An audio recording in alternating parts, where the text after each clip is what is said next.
एक नन्ही सी जिंदगी और उसकी सुरक्षा की पहली जिम्मेदारी माता पिता की होती है। नमस्कार, मैं doctor Tina Goyal, paediatrician in Dwarka, Delhi. So welcome to the part 2 of vaccination. आज हम बात करेंगे पहले 6 महीने की वैक्सीनेशन की।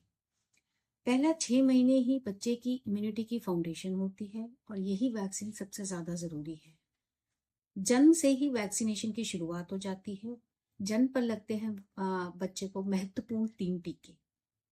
पहला है बीसीजी, जो खतरनाक टीबी की बीमारी से बच्चों को बचाता है, जो आपके लेफ्ट आर्म पे लगाया जाता है बच्चे के, जिसमें 1.5 महीने के बाद, 1 से 1.5 महीने के बाद बच्चे में उसमें सूजन आ सकती है, अल्सर हो सकता है और फिर स्कार बनेगा। सो ये एक नॉर्मल प्रक्रिया है, इससे ना घबराएं।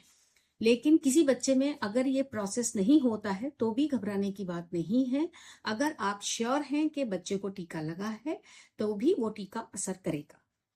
दूसरा होता है ओरल पोलियो वायरस, जिसके बारे में हम सब जानते हैं कि पोलियो कितनी खतरनाक बीमारी है। वो पैरालिसिस या लकवा बच्चे को जीवन भर का दे सकती है।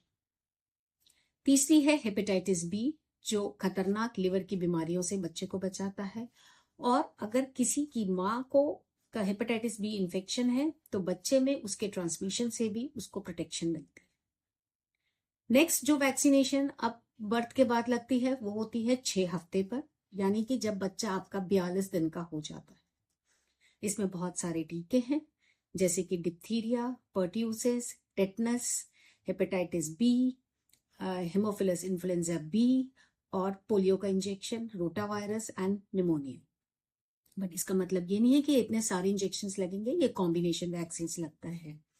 प्राइवेट सेक्टर में हमारे पास 6-in-1 वैक्सीन होती है, जिसमें diphtheria, pertussis, tetanus, hepatitis B, haemophilus influenza और पोलियो इंजेक्शन एक साथ लगता है। और दूसरे पे एक पैर पे लगता है, दूसरे पैर पे निमोनिया लगता है और रोटा वायरस की खुराक दी जाती है ओरल। सरकार में भी ये वैक्सीनेशन अवेलेबल है, बट सरकार 5-in-1 वैक्सीनेशन लगाती है, जिसमें और पोलियो का वैक्सीनेशन अलग राइट हैंड पे लगाती है। रोटा वायरस की दवाई देगी और दूसरे पैर पे लगाती है निमोनिया का इंजेक्शन। आइए अब जानते हैं इन वैक्सीनेशन के बारे में डिटेल। डिप्थीरिया क्या है? डिप्थीरिया होता है, डिप्थीरिया को बोलते हैं गलगोटू। वो थ्रोट का इन्फेक्शन होता है, बट ये आम थ्रोट के इन्फेक्शन जैसा नहीं है। ये एक सीरियस थ्रोट का इन्फेक्शन है जो बच्चे के हार्ट पे असर करता है, मायोकार्डाइटिस कर सकता है, नर्व्स पे डैमेज कर सकता है और बच्चे की मृत्यु भी हो सकती है इससे।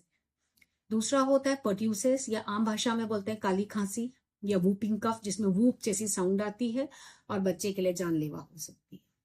पोलियो के बारे में हम सब जानते हैं, ये पैरालिसिस या लकवा कर सकता है, बच्चे को जिंदगी भर के लिए अपाहिज कर सकता है।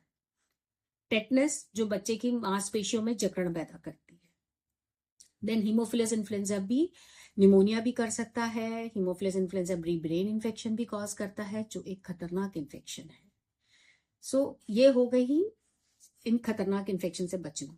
अब दूसरा इंजेक्शन होता है निमोनिया का। निमोनिया हम सब जानते हैं सांस की बीमारी होती है, जो बच्चों को हॉस्पिटलाइजेशन भी कर सकती है, बच्चे के लंग्स को डैमेज कर सकती है और जानलेवा भी हो सकती है। फिर है रोटा वायरस। रोटा वायरस बच्चे को आने वाले जो रोटा वायरस इन्फेक्शन के दस्त होते हैं उनसे बचाता है, जो कि सीवियर डिहाइड्रेशन और हॉस्पिटलाइजेशन भी कर सकते हैं। तो ये वैक्सीन 6 हफ्ते पे लगाई जाती हैं। उसके बाद ये दोबारा से रिपीट वैक्सीनेशन 10 वीक्स पे लगाई जाती हैं और 14 वीक्स, यानी कि 28 से 30 दिन के गैप पे हम ये वैक्सीनेशन उसको रिपीट करते हैं, जिससे कि इनका बूस्टर इफेक्ट आए और इफेक्ट अच्छा आए। अब यही सारी वैक्सीन सरकार भी लगाती है। सरकार 3 इंजेक्शन लगाती है और एक ओरल रोटा वायरस की ड्रॉप्स देती है। सरकारी वैक्सीन भी अच्छी हैं। आप इसके विषय में अपने नजदीकी स्वास्थ्य केंद्र पे या आशा दीदी से बात कर सकते हैं। सभी सरकारी अस्पतालों में भी मुफ्त मिलती है। तो हर वैक्सीन जरूरी है, हर टीका जरूरी है। कोई भी डिले वैक्सीनेशन के अंदर बच्चे को इन रोगों से संक्रमित कर सकती है, तो डिले मत करिए। और अगर डिले हो गई है तो अपनी आशा दीदी या नजदीकी डॉक्टर से परामर्श। धन्यवाद।